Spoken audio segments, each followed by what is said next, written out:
네, 오늘 하루도 주 안에서 평안하셨습니까? 하이델베르크 요리문답 오늘이 17번째 강론입니다. 우리의 구속에 관해서 우리가 도대체 무엇을 믿습니까? 라고 했을 때에 그 믿음의 내용을 핵심적으로 잘 보여주는 것이 사도신경의 내용이죠. 지금 저희들은 그것을 살펴보고 있습니다. 나는 그의 유일하신 아들 우리 주 예수 그리스도를 믿습니다. 사도신경이 이렇게 돼 있죠. 나는 믿습니다. 무엇을 믿어요? 성부 하나님을 믿습니다. 예수 그리스도 성자 하나님을 믿습니다. 그리고 우리가 다음에 배우게 될 나는 성령 하나님을 믿습니다. 그 중에서 우리는 지금 나는 그의 유일하신 아들 우리 주 예수 그리스도를 믿습니다. 이것을 우리가 함께 공부하고 있습니다.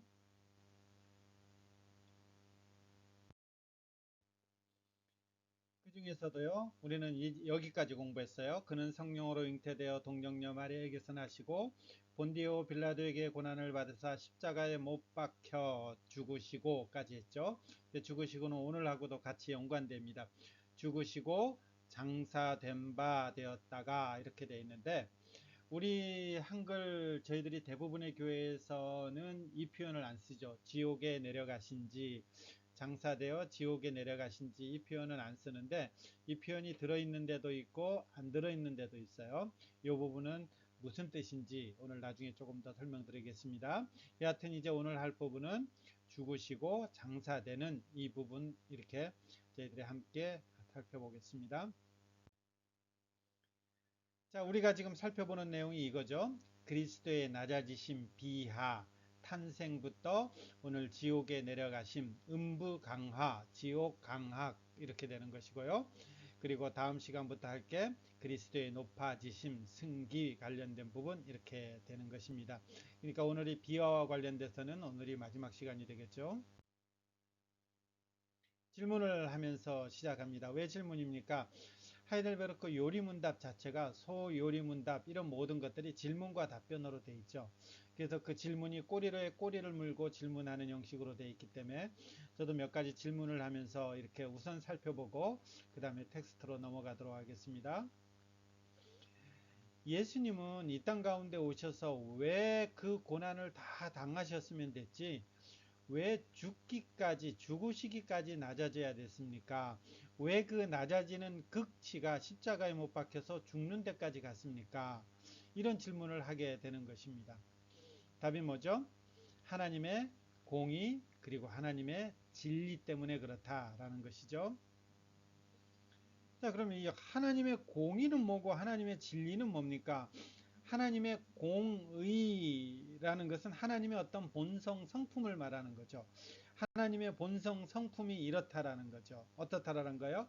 죄와 그 어떤 것들에 대해서는 함께 할 수가 없는 거죠. 그리고 진리라는 것은 하나님의 뜻을 말하는 거죠. 그 죄에 대해서는 반드시 하나님께서 뭐라고 말씀하십니까? 그 하나님의 뜻은 이 죄에 대해서는 죽음이다. 형벌은 죽음이다. 이렇게 되는 거죠.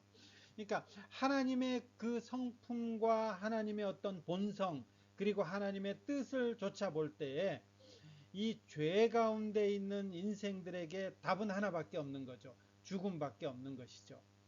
그리고 예수님은 그 죽으심은 우리의 죄 때문에 죽으시는 것이기 때문에 예수님은 죽으심까지 낮아지시는 것입니다. 그러니까 예수님은 오신 목적 자체가 요한복음에 보면 뭐라고 되어 있어요? 죽기 위해서 오신 것이죠. 그래서 그분이 이 땅 가운데 오셨을 때에 그분은 사람들이 환영한 것이 아니라 조롱하고 핍박하고 알아보지도 못하는 그리고 결국은 그 오신 목적에 따라 이 땅에서 죽음 당하시기까지 하신 그분이 우리 주 예수님이시죠.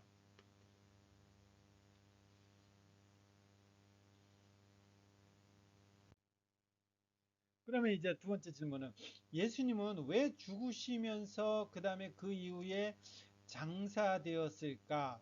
왜 그 매장하는 그 모든 과정을 거치셨을까라는 이 질문입니다. 그냥 죽으심이 하나님의 공의를 만족시키고 하나님의 그 어떤 것들을 만족시키는 거라면 죽으시기까지만 했면 됐는데 왜 예수님은 돌무덤에 장사되었느냐라는 것입니다. 이것은 뭐예요? 예수님이 죽으심이 실제로 죽으신 거라는 거죠. 실제로 예수님은 죽음 가운데 거하신 것이죠. 누가요? 하나님이신 그분께서 실제로 육신의 몸을 입고 오셔서 죽으심 가운데 있는 것이죠. 그리고 그 시신할 때에 매장하는 어떤 그 과정들이 우리는 복음서에 드러나 있죠. 여인들도 나오고요. 그 다음에 무덤에 이렇게 안치하는 여러 장면들이 나오는데, 이런 등등의 과정을 통해서 실제로 그의 죽으셨다라는 사실들을 교회에 증명하기 위해서 예수님은 실제로 장사되는 이 과정을 거치신 것이죠. 하이델베르크 유리문답은 우리가 이제까지 보시면 우리가 알겠지만 늘 이 질문을 같이 하는 것이죠. 그러면 그분의 죽으심이 우리하고 어떤 관계가 있느냐? 이것을 이제 결론적으로 우리가 표현할 때는 위로라는 단어를 썼고, 처음에도 위로라는 단어를 썼어요. 그의 죽으심이 우리에게 어떤 위로가 되느냐? 이런 질문들을 하는 거죠. 우리의 위로가 된다라는 건데 어떤 거냐면 이런 것이죠. 우선 성경을 하나 볼까요? 로마서 6장 3절에서 5절요. 무릇 그리스도 예수와 합하여 세례를 받은 우리는 그의 죽으심과 합하여, 이렇게 됐죠. 그의 죽으심과 합하여. 그러니까 예수님이 죽는데 누구도 죽는 거예요. 우리도 죽는 거라는 거예요. 그 세례 받는 것이 그것을 의미하는 표징이다, 이렇게 되면서 조금 더 살펴볼게요. 그러므로 우리가 그의 죽으심과 합하여, 예수 그리스도의 죽으심과 우리도 합하였다라는 거예요. 그래서 세례를 받음으로 그와 함께 우리도 장사 지냈다라는 거죠. 예수님이 죽으셨는데 우리도 그와 함께 죽었다, 장사됐다라는 거죠. 왜 그렇게 됐습니까? 이는 아버지의 영광으로 말미암아 그리스도를 죽은 자 가운데서 살리심과 같이 또한 우리로 또한 새 생명 가운데서 행하게 하려 함이라, 이렇게 되는 거죠. 우리가 그의 죽으심과 같은 모양으로 연합한 자가 됐다. 이 말은 무슨 말입니까? 예수님이 왜 죽으셨어요? 예수님은 하나님의 공의와 하나님의 진리를 만족해 하기 위한 거죠.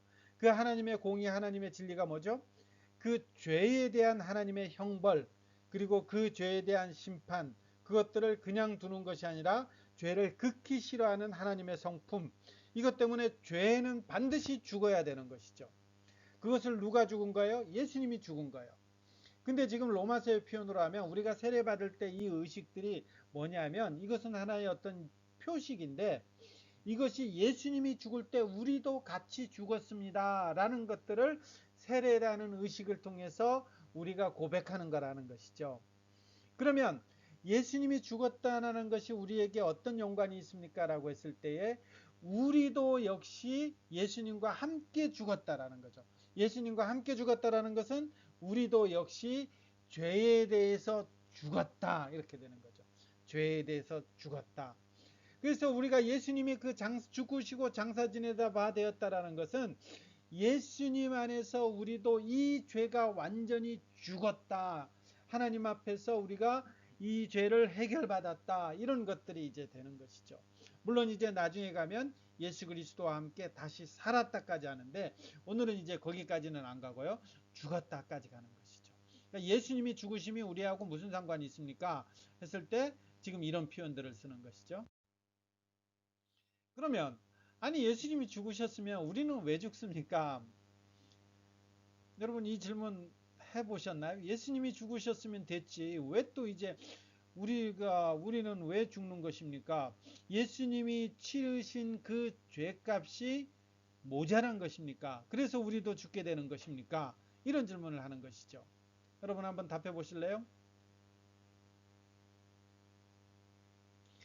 이제부터는 이 예수님이 죽으신 이후부터는 죽음에 대한 개념이 달라져요. 전에는 죽음에 대한 의미가 뭐예요? 죄값이라는 것, 죄값. 죄 때문에 죽는 것이죠. 그런데 지금 예수님의 죽으심으로 말미암아 그 죄값을 치러버렸기 때문에 성도가 죽는 것은 죄값이다, 아니다. 죄값이 아닌 것이죠. 죄값이 아닌 것. 그럼 왜 죽는 거예요? 바로 이 죽음을 통해서 완전한 복에 이르는 것이죠.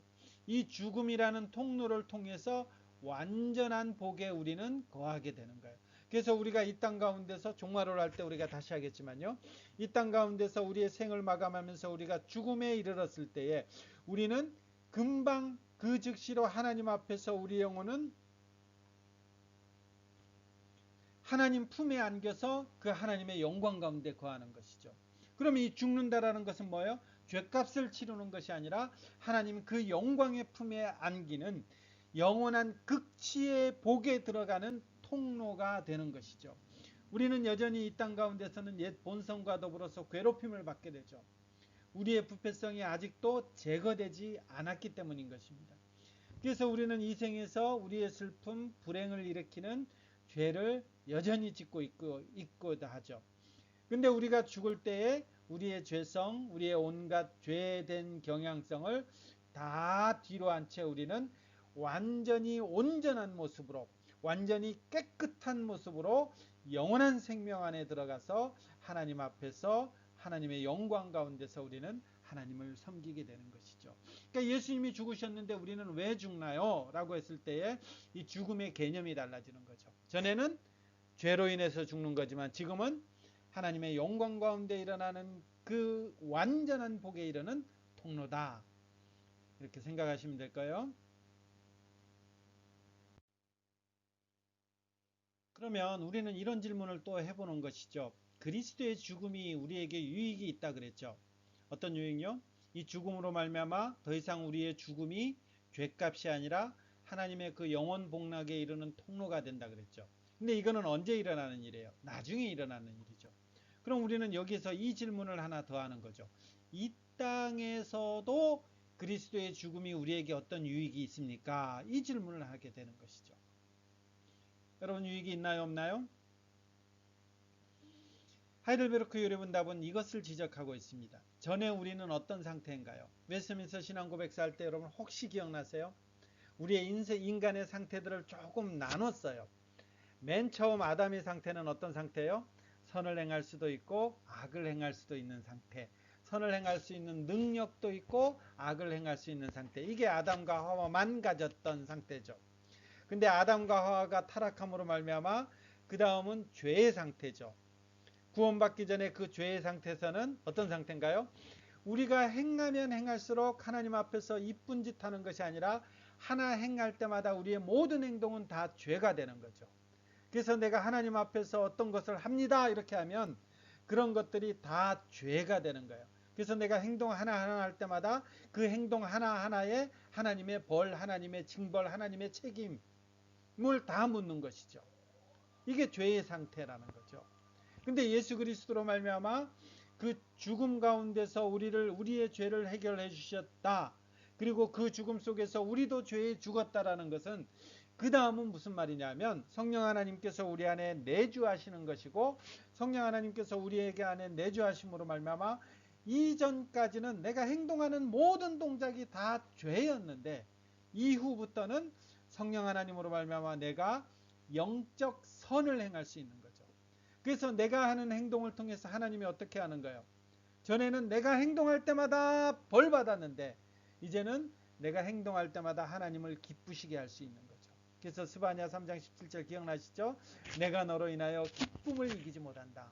하나님의 사람들을 통해서 하나님께서 기쁨을 극복하지 못한다. 웃음을 참지 못한다. 이렇게 하는 거죠. 누구를 통해서요?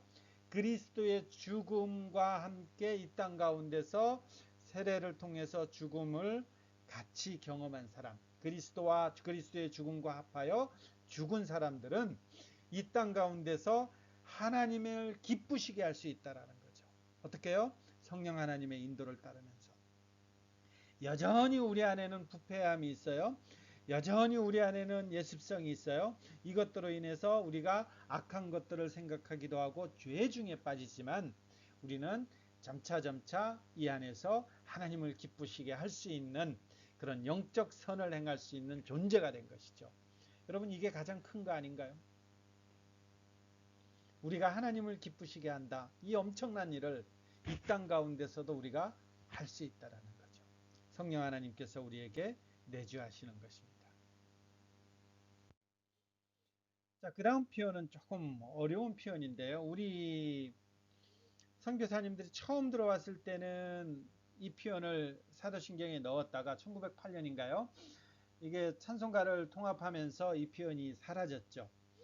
뭐냐면 음부에 내려가셨으며 죽으시고 장사되시어 지옥에 내려가셨다. 음부에 내려가셨다. 이런 표현이 있는데 이 표현을 이제 혹시 외국에 가서 신앙 고백할 때는 이 표현을 그대로 하죠. 근데 우리는 안 하는 거죠.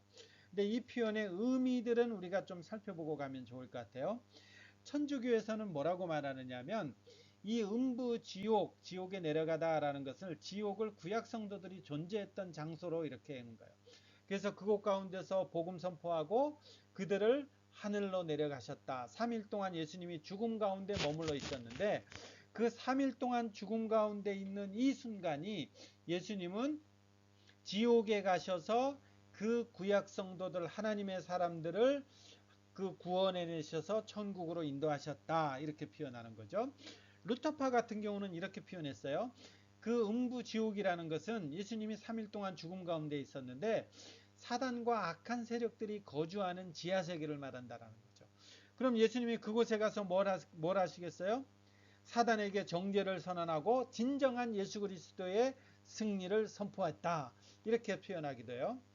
또 어떤 사람들은 어떤 학자들은 이렇게도 표현해요. 그 예수님이 죽으셨을 때에 3일 동안 그 복음을 듣지 못한 사람들에게 복음을 전했을 것이다. 그래서 복음을 들을 기회 없는 사람들에게도 공평하게 복음을 주었을 것이다. 이렇게 설명하는 사람들도 있습니다. 그러나 우리는 뭐라고 표현하느냐면 사도신경의 저자들은 이 지옥을 단순히 죽음의 상태로 이해했어요. 그래서 개혁교회 저와 여러분들이 이렇게 따르는 거죠. 개혁교회는 이 표현을 그리스도께서 지상생애 동안 받으셨던 극심한 고통의 상태, 음부에 내려가셨다, 지옥에 내려가셨다라는 것을 그 3일 동안 죽으셨다라는 이것들을 극심한 지옥의 상태를 이렇게 표현했다, 이렇게 표현하는 거죠. 그래서 그리스도의 지옥 강화는 말할 수 없는 영혼의 고뇌, 고통, 그리고 공포, 극심한 고통, 이것을 묘사하는 것으로 우리는 이해하고 있습니다. 자, 이제 40문부터 44문까지 우리 보겠습니다. 그리스도는 왜 죽으시기까지 낮아졌습니까? 왜 고난받으셨으면 됐지 죽으시기까지 낮아졌습니까? 하나님의 공의 그리고 진리 때문입니다. 우리의 죄값에 대한 만족은 하나님 아버지께서 죽음이라는 것 외에는 다른 길을 두지 않으셨기 때문에 예수님은 죽음까지 내려가신 것입니다. 그러면 왜 죽으시면 됐지 왜 또 장사라는 절차를 거쳤습니까? 왜 장례식을 치르셨다라는 거죠. 그리스도의 장사되심은 그가 실제로 죽으셨다라는 것들을 증거하는 장면입니다. 이렇게 되죠. 그러면 이 질문이죠. 그리스도께서 우리를 위해서 죽으셨는데 왜 우리도 여전히 죽어야 되는 것입니까? 그리스도의 죽음이 모자란 것입니까? 불충분한 것입니까? 우리의 죽음은 죽음에 대한 정의를 달리한다 그랬죠. 우리의 죽음은 우리의 죄값을 치르는 것이 아니다. 전에는 뭐예요? 우리의 죄값으로 말미암아서 이게 죽음이 됐는데 지금은 오히려 죄 짓기를 끝내고 영원한 생명으로 들어가는 관문 통로로서의 죽음이다. 그래서 우리는 죽음을 뭐라고 해요? 복되다. 죽음도 복되다. 이런 표현을 쓰는 것이죠. 그래서 우리는 장례식 가면 어떻게 하는 것입니까? 장례식 가면 찬송 부르죠. 찬송. 죽음의 개념이 달라진 거예요. 43문 그리스도의 십자가의 희생제사와 죽으심으로부터 우리가 어떤 유익을 더 받습니까? 유익을 더 받습니까? 그러니까 유익을 받는 건 뭐예요? 그리스도의 죽음으로 말미암아 우리가 그와 합하여서 우리가 영원한 복에 이르는 그 관문 통로가 있는데 그건 미래라는 거죠. 그러면 이 땅 가운데서는 어떤 유익이 있습니까? 그리스도의 죽으심으로 우리의 옛 본성이 그와 함께 십자가에 못 박히고 죽고 장사돼 버렸다라는 거죠. 그래서 우리는 이제 우리의 육신의 약한 소욕이 우리를 지배하는 것이 아니라 우리는 누가 주인데요? 우리 가운데 성령 하나님께서 주인이 돼서 우리는 그 성령 하나님으로 말미암아 하나님 앞에 이쁜 짓 할 수 있는 존재가 됐습니다. 오히려 우리 자신을 그에게 감사의 제물로 드리도록 합니다. 전에는요. 우리는 감사의 제물로 드리기에는 허물 많은 스크래치가 너무 많이 났죠. 그래서 하나님 앞에 드릴 수 없는 존재였는데 이제는 우리 자신을 그에게 드릴 수 있는 이런 존재까지 됐다라는 거예요. 어디에서요? 나중에 영원한 새하늘과 새 땅에서요? 아니요. 물론 그때도 그렇지만 이 땅에서라는 거죠. 이 땅에서. 그럼 우리는 어떻게 살아야 돼요? 이 땅에서 이렇게 사는 거예요. 이걸 우리에게 유익으로, 위로로, 힘으로, 이익으로, 감사로 주셨기 때문에 이제는 우리가 이것들을 계속해서 이 땅 가운데서 맛보아 알아가면서 무엇을 맛보아요? 옛 본성이 십자가에 죽고 장사됐고 성령 하나님으로 말미암아 새롭게 된 그 생명이 나를 주관하며 나의 인생을 좌우하는 그것들을 이 땅 가운데서 맛보아 살아가는 것, 그게 신앙생활이라는 것이죠. 음부에 내려가셨으며 지옥 강화, 음부 강화라는 거요. 나의 극심한 고통과 시험 중에도 나의 주 예수 그리스도께서 그의 온갖 고난, 특히 십자가에서 말할 수 없는 고뇌와 아픔과 공포와 고통을 감내하심으로 나를 지옥의 고뇌와 고통으로 건지셨음을 확신하고 위로받도록 합니다.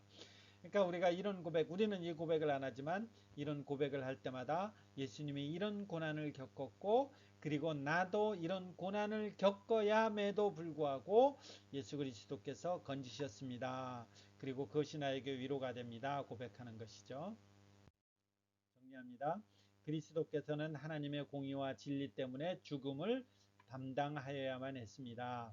또한 그가 참으로 죽었다는 것들을 확정하기 위해 장사 지낸 바 되었습니다. 우리 위해서 십자가에 죽으신 그리스도로 말미암아 우리의 옛사람이 그와 함께 못 박히고 우리의 육체의 약한 정욕이 더 이상 우리 안에서 다스리지 못하게 하고 우리 자신은 이제 감사의 예물로 드리게 됩니다. 예수 그리스도로 말미암아 대속의 은혜를 바로 알고 감사하며 그렇게 살아가시는 그런 여러분들이 되시기를 바라겠습니다. 고맙습니다. 오늘 밤도 평안한 쉼 있는 저녁 되십시오.